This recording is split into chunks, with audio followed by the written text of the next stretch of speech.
मध्य प्रदेश कांग्रेस के अध्यक्ष जीतू पटवारी के एक बयान से सूबे की सियासत गर्म हो चुकी है, जहां पटवारी ने बीजेपी सरकार पर हमला बोलते हुए कहा कि पूरे देश में सबसे ज्यादा मध्य प्रदेश की महिलाएं शराब पीती हैं। पटवारी के इस बयान को बीजेपी ने महिलाओं का अपमान बताया है। देखिए खास रिपोर्ट। महिलाओं को लेकर जीतू पटवारी का विवादित बयान। लाडली बहनों को लेकर ये क्या बोल गए पटवारी। जीतू पटवारी ने एमपी की महिलाओं को बताया शराबी। सबसे ज्यादा एमपी की महिलाएं पीती है शराब। पटवारी के बयान पर भड़की बीजेपी। एमपी में शराब पर सियासी तकरार। मध्य प्रदेश कांग्रेस अध्यक्ष जीतू पटवारी ने महिलाओं को लेकर एक ऐसा बेतुका बयान दिया जिससे सियासी बवाल खड़ा हो गया। दरअसल सरकार की नीतियों पर सवाल उठाते उठाते पटवारी ने महिलाओं की नीयत पर सवाल उठा दिया और कहा कि एमपी में महिलाएं सबसे ज्यादा शराब पीती है। जरा आप भी सुनिए। प्रदेशवासियों, हमें तमगा मिला है मध्य प्रदेश को कि महिलाएं सबसे ज्यादा शराब पूरे देश में कहीं पीती है तो मध्य प्रदेश की पीती है। दरअसल जीतू पटवारी बीजेपी सरकार पर नशा, बेरोजगारी और कुपोषण के मुद्दे पर हमला कर रहे थे। इसी दौरान प्रदेश कांग्रेस अध्यक्ष ने कहा कि हमें तमगा मिला है कि महिलाएं पूरे देश में सबसे ज्यादा शराब कहीं पीती है तो मध्य प्रदेश की पीती हैं। पटवारी ने आगे कहा, समृद्ध एमपी का सपना दिखाने वाली बीजेपी ने प्रदेश के ये हालात कर दिए हैं। जितना ड्रग्स का कारोबार मध्य प्रदेश में होता है दूसरे किसी भी राज्य में नहीं होता है। रोजगार है, आपके घर में आपका बेटा नशा करके आ रहा है तो 100% दावे के साथ मैं ये बात कह रहा हूं, इसका दोषी भारतीय जनता पार्टी, शिवराज सिंह चौहान और मोहन यादव।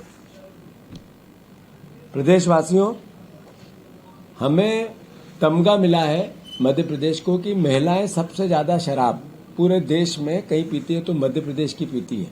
ये मध्य प्रदेश का समृद्ध मध्य प्रदेश का सपना देखने वाली बीजेपी ने हालात कर दिए मध्य प्रदेश के। सबसे ज्यादा कंजम्पशन शराब का कहीं है, खपत है, तो देश में सबसे ज्यादा मध्य प्रदेश में है। जीतू पटवारी का यह बयान सोशल मीडिया पर तेजी से वायरल हो रहा है। इस बार बीजेपी विधायक रामेश्वर शर्मा ने तीखी प्रतिक्रिया दी। हुजूर सीट से विधायक शर्मा बोले, जीतू पटवारी पहले भी बहन बेटियों का अपमान कर चुके हैं। आज हड़तालिका तीज वाले दिन जीतू पटवारी ने प्रदेश की 5 करोड़ माताओं बहनों का अपमान किया। देखिए, कांग्रेस के प्रदेश अध्यक्ष श्रीमान जीतू पटवारी जी से मैं हाथ जोड़ के प्रार्थना करूंगा कि पहले भी आप महिलाओं का अपमान कर चुके, उनके बारे में भद्दी टिप्पणी आपने पहले भी की है, जिसके लिए आपने माफी मांगी। हाल ही में आप राहुल गांधी जी से मिलकर आए हो, तो इसलिए स्वाभाविक रूप से है कि आपका विचार बदल गया है। लेकिन आज संपूर्ण भारतवर्ष में, संपूर्ण मध्य प्रदेश में भारत की बेटियां, भारत की माताएं, बहनें हरतालिका तीज मना रही हैं, वो प्रार्थना कर रही हैं देवी से और निर्जला है, आज व्रत किए हुए।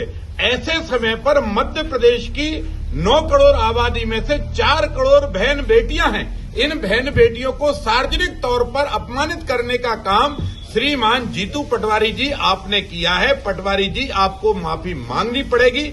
आपने भारत की बेटी को और खासकर मध्य प्रदेश की बेटी को जो नशेलची कहकर या सबसे ज्यादा नशे में डूबी हुई बेटी कहकर आपने मध्य प्रदेश की बहनों का अपमान किया है, लाडली बहनों का अपमान किया है। कांग्रेस को माफी मांगनी पड़ेगी और श्रीमती सोनिया गांधी से हम उम्मीद करते हैं कि अगर आप में भारत का विचार आ गया हो, आप भारत की परंपरा को समझ गया हो और भारत में नारी के सम्मान को समझ गए हो और आज हरतालिका तीज के पर्व को समझ गए हो, तो इस प्रदेश अध्यक्ष जीतू पटवारी जी को थोड़ा सा ज्ञान दीजिए और मध्य प्रदेश और देश की महिलाओं से माफी मंगवाइए।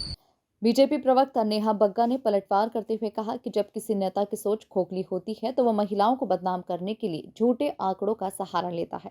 जीतू पटवारी का यह बयान सिर्फ आंकड़ों की हत्या नहीं बल्कि महिलाओं के सम्मान की हत्या है। जब किसी नेता की सोच खोखली होती है तो उसे झूठे आंकड़ों का सामना करना पड़ता है और जीतू पटवारी जी भी उसी कश्ती में सवार हैं। ये केवल आंकड़ों की हत्या नहीं बल्कि इससे इन्होंने महिलाओं के सम्मान की हत्या की है। जीतू पटवारी जी, महिलाएं नशे में नहीं हैं बल्कि आपकी मानसिकता नशे में है।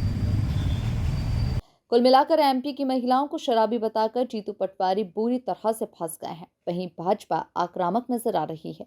Bureau report, MP news, Bhopal.